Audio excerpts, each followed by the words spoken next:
है एक पब्लिश के माध्यम से जो है कुछ विशेष चर्चा करते हैं और कोशिश रहेगी कि हमारा ये एपिसोड जो है वो आपको पसंद आएगा। अब मैं आपको बताना चाहूंगा कि आज की जो बड़ी खबरें रही हैं दिन भर की, उन पे भी चर्चा होगी, लेकिन उससे पहले चुनावी माहौल चल रहा है। चुनावी सरगर्मियां जो है वो काफी चर्चाओं का बाजार गर्म है और ऐसे में क्या कुछ चल रहा है वो आज हम आपके सामने जरूर रखेंगे। सबसे पहले यह है मेरे सहयोगी अरुण, तो अरुण से बातचीत करते हैं और तमाम अपडेट, क्योंकि अरुण रेगुलर दिन भर अपडेट रहते हैं और वेबसाइट हो या फिर गूगल पर क्या कुछ चुनावी माहौल है, क्या कुछ डेवलपमेंट हो रही है और क्या कुछ निकल रहा है। सबसे पहले हम बात करेंगे आज की जो बिग अपडेट है वो ये है कि आज जिन सीटों पर सस्पेंस बरकरार था, यानी अभी जम्मू डिस्ट्रिक्ट की बात करें तो उन सीटों पर अभी कुछ पर सस्पेंस जो है भाजपा का बिल्कुल बरकरार है और कांग्रेस के लिए भी जो है वो काफी मुश्किलें हैं। ये मुश्किलें नहीं है कि यहां पर कैंडिडेट उतर है, मुश्किलें ये है कि उन्हें भी समझ नहीं आ रही है कि कौन से कैंडिडेट जो है वो मैदान में उतारे जाए और कौन से ना, क्योंकि काफी लंबा टाइम हो गया कि सब वेट ही कर रहे हैं। लेकिन अरुण, इसमें एक बड़ा डेवलपमेंट है कि रविंद्र रैना जो कि प्रदेश अध्यक्ष हैं भाजपा के, आज उनका टिकट जो है वो अनाउंस हो गया कि रविंद्र रैना एक बार फिर से नौशहरा विधानसभा क्षेत्र से चुनाव लड़ेंगे, जबकि लगभग छह लोगों की सूची जारी हुई। भाजपा ने 6 उम्मीदवारों की लिस्ट और उसके साथ एक और भी बड़ा चेहरा है, वो विबोध गुप्ता, जिनको रजौरी से दिया है, वो महामंत्री हैं भाजपा के ऑलरेडी। तो हालांकि वो सीट जो है वो एसटी है, रिजर्व सीट है। और देखना यह है कि भाजपा के डिस्ट्रिक्ट रजौरी के अंदर नौशहरा और रजौरी में दोनों दिग्गजों को, मतलब कि प्रदेश अध्यक्ष रविंद्र रैना एक बहुत बड़ा नाम जो है वो सबका चहीते हैं, सबके चहीते हैं और वो चल रहा था, क्योंकि बेबाकी से वो चीजें कहते हैं। आज उन्होंने टिकट अनाउंस होने से पहले रोड शो भी कर लिया, तो इसका मतलब कि पिक्चर क्लियर थी कि उनको ये था कि आज जो है वो अनाउंस हो जाएगा। हाई कमांड से उन्हें ग्रीन सिग्नल मिल गया था, जबकि आज की सुर्खियां भी थी अखबारों में, है ना। हमने भी ये खबर प्रकाशित की थी। हाँ, तो चर्चा करेंगे कि जम्मू ईस्ट को लेकर, अगर मैं सही हूं, हाँ, जम्मू ईस्ट पे आते हैं। जम्मू ईस्ट पे सबसे पहले आते हैं, क्योंकि अपना क्या कुछ अपडेट है अपना। अरुण, मैं जानना चाहूंगा कि आज सुबह से आप रेगुलर सोशल मीडिया पर कनेक्ट रहते हैं, देखिए रेगुलर अपडेट्स। जम्मू ईस्ट में एक तो भाजपा का सस्पेंस जो है बरकरार है, लेकिन अगर भाजपा जिस किसी को टिकट यहां पर देती है, हालांकि कविंद्र गुप्ता का नाम चल रहा था, और कांग्रेस की अगर बात करें बहु सीट को लेकर, तो वहां भी किसी दिग्गज का नाम जो है सामने आ रहा था। सबसे पहले हम भाजपा पर आते हैं कि अरुण, क्या लगता है कि प्रॉपर अपडेट आपके सोर्सेज, मतलब कि आपने जो जानकारी हासिल इकट्ठा की है, क्या कारण है कि जिस कारण के चलते भाजपा के लिए असमंजस, मतलब एक मैं कहूंगा कि एक फिर बदल हो सकता है, कि एक ऐसा, मतलब कि एक समस्या उत्पन्न हो गई है कि जबकि आज की लिस्ट में अटकलें लगाई जा रही थी, पूरी उम्मीद थी कि आज जो है ये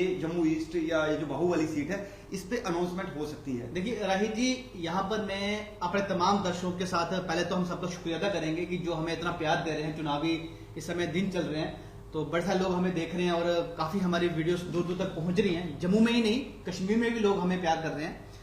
अब खबर पे आते हैं, तो सुबह से मैं जो अपडेट कर रहा हूं, उम्मीदें थी कि आज भारतीय जनता पार्टी बाहु सीट और उधमपुर की जो ईस्ट सीट है, दोनों पे सस्पेंस बना हुआ है। हालांकि अभी यहाँ पे कैंडिडेट घोषित नहीं हुए हैं, लेकिन आज ये था कि आज देर शाम तक या दोपहर को भाजपा इन दोनों सीटों पर, दोनों कॉन्स्टिट्यूंसीज पर अपने उम्मीदवार घोषित करेगी। हालांकि ऐसा नहीं हुआ।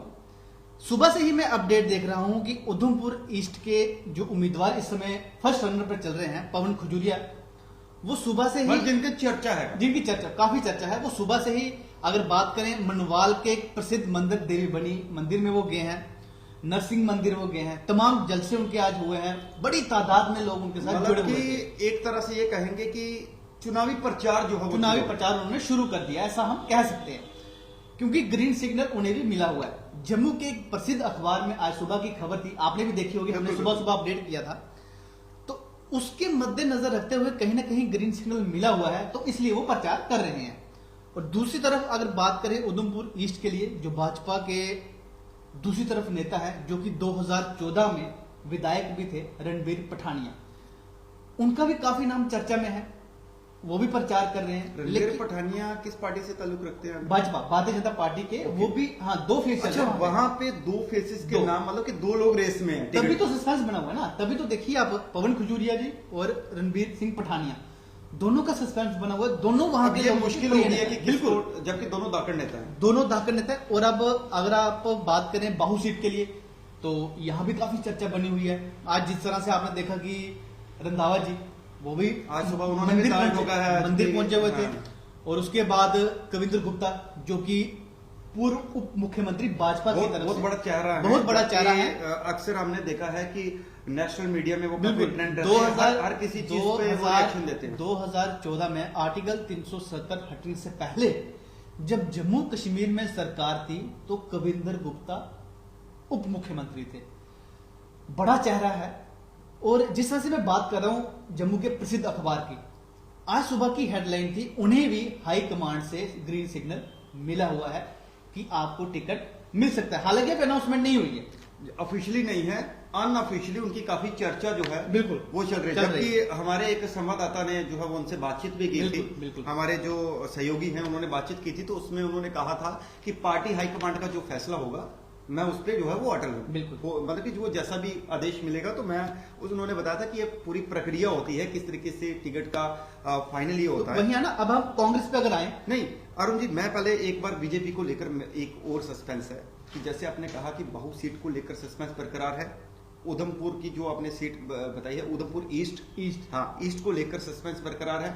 वहां भी 2 लोग जो है वो रेस में है भाजपा की तरफ से, और यहाँ भी 2 लोग या जो भी हैं इनके नेता जो हैं वो रेगुलर मतलब कि दौड़ में है। बिल्कुल। अब भाजपा के लिए एक मैं कहूंगा कि एक विपदा सी, मतलब मुश्किल फैसला है, मुश्किल वो आ गया उनके लिए कि आखिर अगर इसको टिकट देते हैं तो इसको नहीं देते हैं, तब भी वो जो है परेशानी खड़ी हो सकती है। क्योंकि इससे पहले टिकट बंटवारे को लेकर लगातार भाजपा के अपने ही नेता भाजपा के खिलाफ विरोध प्रदर्शन कर रहे हैं। तो हमने देखा जब से अगर बड़ा विरोध प्रदर्शन अगर माना गया तो वो खोड़छम इलाके से, क्योंकि वहां के लोगों का साफ तौर पर कहना था, महिलाएं, पुरुष, नौजवान सब जो है वो निकले बाहर। उन्होंने बड़े बड़े होर्डिंग्स, हमने वो खबर भी चलाई थी, होर्डिंग्स में उन्होंने कहा, लिखा हुआ है कि हमें यहाँ का लोकल नेता चाहिए, जबकि बाहर का नेता हम एक्सेप्ट नहीं करते।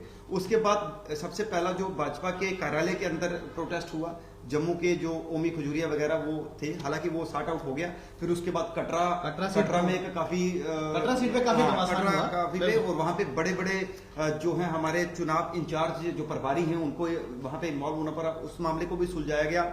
इसके साथ अरुण एक चीज और मैं बताना चाहूंगा कि रामनगर से महिलाएं भी आई थी, वो भी भाजपा के कार्यालय के बाहर बैठी रही। उनका ये था कि आपने जैसे भाजपा एक बड़ा नारा लेके चलती है, नारी शक्ति और बेटी बचाओ बेटी पढ़ाओ, ये तमाम तरह की, तो उनका था कि महिलाओं को अधिक से अधिक टिकट देनी। हालांकि जम्मू कश्मीर में 90 सीटों पर या जितने भी भाजपा ने अपने उम्मीदवार ताने, उसमें एक महिला का नाम जरूर है जो कि किश्तवाड़ से शगुन परिहार जो है वो तारीफ रखती है। ये क्लियर हो गया। अब हम अपने दर्शकों को मतलब कि उनके लिए ये जानकारी देना चाहते हैं कि ये सारा सिनेरियो अभी बना हुआ है, लेकिन 2 सीटों पर सस्पेंस जो है वो लगातार बरकरार, सबकी नजरें हैं कि दोनों सीटों पर, मतलब कि इसका इंपैक्ट क्या होगा, ये तो टिकट अनाउंस होने के बाद ही होगा। हालांकि वापिस एक बार मैं आपको नौशहरा लेके चलता हूं। नौशहरा और रजौरी की बात करें, रजौरी की एसटी सीट थी, और ये नौशहरा को लेकर भी एक काफी ज्यादा चर्चा थी, क्योंकि रविंदर रैना नौशहरा से ताल्लुक रखते हैं। 2014 में अरुण उन्होंने चुनाव जब लड़ा था, तो 2014 में रविंदर रैना जीत गए थे। हालांकि उनके सामने यही जो उनके अपोज में जो थे यही सुरेंद्र चौधरी थे, लेकिन सुरेंद्र चौधरी उस समय पीडीपी में थे। अब उन्होंने नेशनल कॉन्फ्रेंस की टिकट पर वहां से कंटेस्ट कर रहे हैं। तो इस बार का मुकाबला भी रविंदर रैना वर्सेस सुरेंद्र चौधरी होने में, हालांकि कड़ा मुकाबला होगा क्योंकि दोनों स्ट्रॉन्ग दाकड़ नेता हैं। तो इसके बीच में कुछ और भी निर्दलीय भी हैं और भी तमाम तरह के हैं।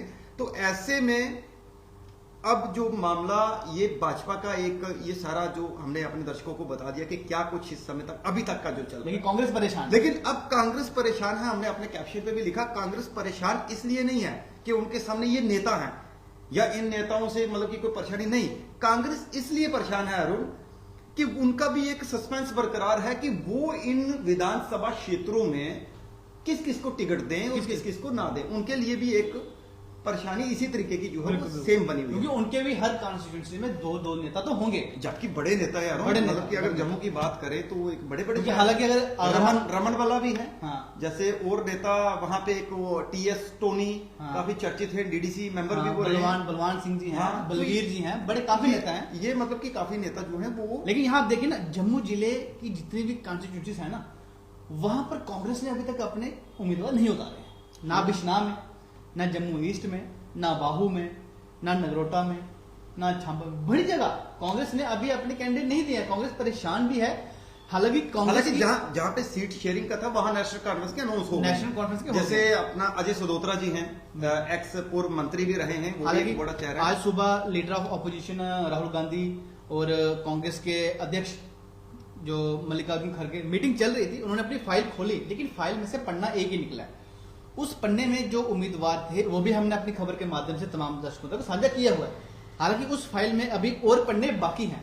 वो पन्ने आहिस्ता से निकलेंगे, आहिस्ता से निकलेंगे, लेकिन सस्पेंस सस्पेंस जो है वो बना हुआ है। इस बारी चुनावी माहौल में ना ये कुछ है कि अलग। चुनाव लोग मुद्दे नहीं देख रहे कि सड़कें नहीं है, पानी नहीं है, नौकरियां नहीं ये तो है, स्टार्टिंग से रहे हैं। एजुकेशन नहीं है, कोई नहीं पूछ रहा, लोग नहीं पूछ रहे। इस समय चुनाव में देखा जा रहा है कि बस टिकट और चेहरा को टिकट जेब में है, टिकट कब दी जाएगी। इस बार कोई भी नेता ये नहीं बोल रहा कि मैं जम्मू के युवाओं के लिए नौकरी दूंगा, मैं जम्मू के युवाओं के लिए अच्छा रोजगार दूंगा, मैं जम्मू में ट्रेन जो चल रही हैं, चाहे लोकल ट्रेन की बात करेंगे, उन्हें बढ़ाऊंगा, या फिर जल, पानी, बिजली, सड़कें, जो बेसिक नीड्स के लिए कोई नेता नहीं बोल रहा। चर्चा है टिकट, मतलब ये जिसकी कटती है वहां परेशानी, और जिसे मिलती है वहां ढोल नगाड़े। अरुण एक चीज हो रहा है, लोगों के मुद्दे कोई नहीं उठा रहा। जम्मू डिवीजन की अगर खासतौर पर बात करें, जो जम्मू रीजन है, कश्मीर तो चलो ठीक है, वहां पर नेता अपने अपने चुनाव लड़ रहे हैं, मैदान में काफी लोग उतर गए हैं। जम्मू पे जो है भाजपा की खासी नजर है कि एटलीस्ट कश्मीर में तो उनको लगता है कि जो फाइनली रिजल्ट होगा वो तो डिपेंड होगा, लेकिन भाजपा कोशिश कर रही है कि जम्मू में बेहतर से बेहतर प्रदर्शन बस किया यही जाए। लेकिन अरुण, चर्चाओं का बाजार गर्म है। अब भाजपा के लिए एक मुश्किल और भी खड़ी हो गई है, वो ये है कि जो भाजपा वर्सेस भाजपा हो रहा है, भाजपा वर्सेस अपने ही नेता अपनी पार्टी के विरुद्ध जो है वो खड़े हो गए। एक चीज और भी है, ऐसे जैसे हम जम्मू शहर में निकले, तमाम लोगों से बातचीत होती है, किस तरीके का लोग पॉलिटिकली इस समय क्या सोच रहे हैं, क्या लोगों के मुद्दे हैं, तो ये भाजपा वर्सेस भाजपा जो है कहीं ना कहीं लोगों के दिल में अब लग रहा है कि उन्हें मतलब एक मतलब कि पेन कहेंगे, क्योंकि हर कोई अपने अपने नेता को चाहता है, या कुछ लोग ये दावेदारी, हालांकि एक बड़ी खबर निकलकर परसों सामने आई, सांबा में 40 वर्षों से जुड़े हुए भाजपा के डिस्ट्रिक्ट प्रेसिडेंट, वो टिकट ना मिलने पे हुआ, टिकट ना, कश्मीरा सिंह उनका नाम था अगर मैं सही हूं तो उन्होंने रिजाइन कर दिया पार्टी को। बिल्कुल। तो अरुण, ये कहीं ना कहीं एक सस्पेंस है, और देखिए इस समय ना इस सिचुएशन को हैंडल कैसे किया जाए, ये एक काफी लोगों को भी समझ नहीं आ रहा। हर कोई इस समय यही खबरें चल रही है, सिर्फ टिकट। लोगों के मुद्दे कोई नहीं पूछ रहा, कोई नेता ये नहीं बोल, जिसको टिकट मिल भी रही है ना, वो भी अभी तक अपने भाषण में नहीं। हालांकि नगरोटा कॉन्स्टिट्यूंसी से भाजपा के जो उम्मीदवार हैं देवेंद्र सिंह राणा, उन्होंने बोला है अपने बयान में कि सरकार बनने के बाद अगर सरकार हमारी बन गई, 10 दिनों के अंदर में टेलीविजन को पक्का करूंगा, ये उन्होंने बयान दिया। ये तो चलो अरुण, ये तो बयानबाजी है। नेता जब चुनावी इसमें मैदान में उतरते हैं तो बड़े बड़े वादे होते हैं। तो अगर मैं आपको एक कहानी की, लेकिन मैं चाहता हूं कि लोगों के जो नीड्स हैं, बेसिक नीड्स, राहिल जी आप समझिए, गांव में लोगों की जो बेसिक नीड्स है ना, देखिए शहरों में पानी हर दिन आता है, कुछ कुछ इलाके ऐसे हैं जहां पर पानी सुबह भी आता है और शाम को भी आता है। हर किसी के घर रास्ते पहुंचे हुए हैं, हर किसी के गेट के बाहर गाड़ी आ जाती है।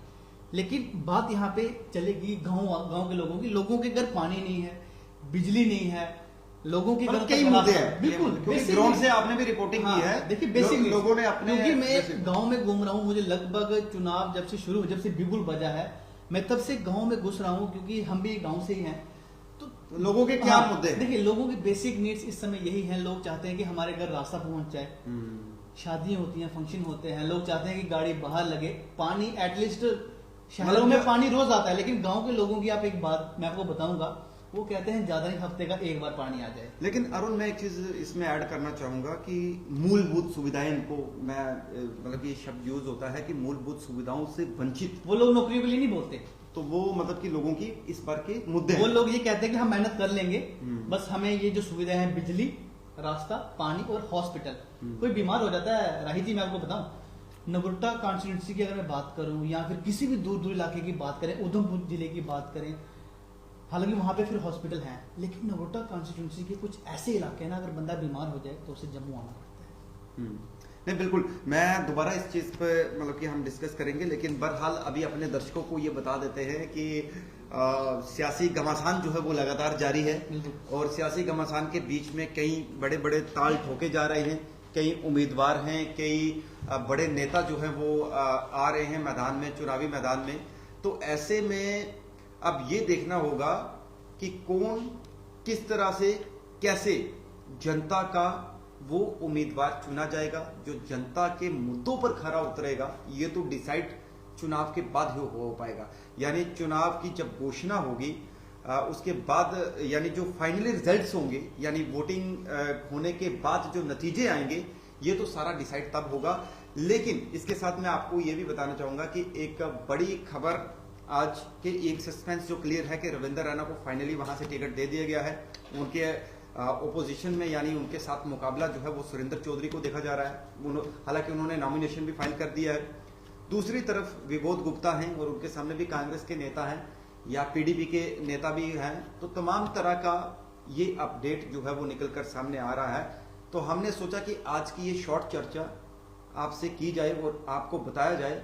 आप इसी तरीके से द पब्लिश पर हमारे रेगुलर अपडेट्स जो है वो देखते रहिए, आप जुड़े रहिए द पब्लिश के साथ। नमस्कार।